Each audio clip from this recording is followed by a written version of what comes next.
Hey there, cats and kitties. I am the Blues Man, Johnny Blues, and this is going to be a brief little first impression / review video on Codebreaker, Episode 1. I have to say, going into this one, I wasn't sure what to expect with it, and by the end of it, with the massive cliffhanger that it ends on, I was thoroughly won over. I enjoyed the hell out of it, and I'm chomping at the bit to see the next episode and where this story is going to go. Now, essentially, we start off by following Sakura. She's returning home on a bus ride, and she's looking out the window, and she sees these people being lit on fire in the woods. And she freaks out when she sees the face of this guy sort of wielding these massively beautiful blue flames that are just vaporizing people. And she freaks out, stops the bus, gets off it, stops a cop who happens by on a bicycle, and they go to investigate the scene, and sure enough, there's no evidence of anything foul at all whatsoever. And this cop even kind of looks at her like she's crazy. She starts questioning her own sanity, I think, as well. And this leads into school the next day, where it just happens to coincide with a brand new student being introduced around called Okami. And automatically, as soon as Sakura sees him, she suspects this is the guy she saw in the woods the night previous.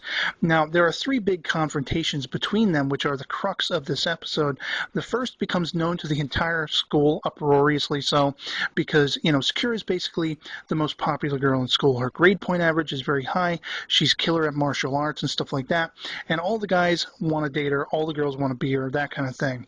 And so when she has this confrontation, this first one, with Okami to question him about, were you the guy I saw in the woods the other night doing bad things, that kind of thing, everyone thinks that, they're trying to have a date or something like that. And so nobody knows what's going on. It seems like the Okami guy blows her off. And what's really happening is he's just sort of allaying her fears that he was the guy she saw when he doesn't have any scarring on him from, burns or anything like that. So she kind of just drops it at that point. But of course, she also has other things she's thinking about because she knows about this homeless man who was killed by a roving gang recently, and she goes to feed this guy's dog that he was taking care of. And this is when we have the second big confrontation with Okami, and it definitely comes across as he's trying to case her. He's trying to feel her out, and we're not quite sure why at this point in the game, but we're soon to find out.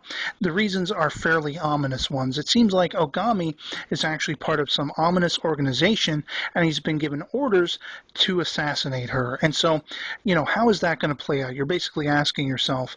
And what happens is she ends up getting into trouble because she tries to save somebody who's being beaten up by this same gang that she was worried about earlier. And they end up trying to beat the hell out of her. They tie her up with a belt and stuff like that. They beat the dog half to death. And Okami shows up for the third time. Now here, we find out that he makes good on his words about an eye for an eye, tooth for a tooth, and all of that, evil for evil. He punishes these criminals with this massively beautiful blue flame show. He just vaporizes them, effectively saving Sakura. Now, the thing is, he does have a dark side to him. While he's doing good things like punishing the wicked and these gang members and saving Sakura, he also goes over to the dying dog and euthanizes it by breaking its neck. And that's when we get right to that cliffhanger where basically he turns around and he tries to make good on his orders to kill Sakura. And so you see that blue flame coming on, and boom, the episode ends, and I'm just like, whoa, what is going to happen next? And of course, there's other little things as well. You have the goofy friend of Sakura in school who is, kind of typical anime when it comes to that, as far as being goofy and off the wall and somebody fun to watch while the more dramatic stuff is playing out. And then you have this group of individuals who I think are probably fellow spellcasters because they look pretty much like the guys you see in the opening credits.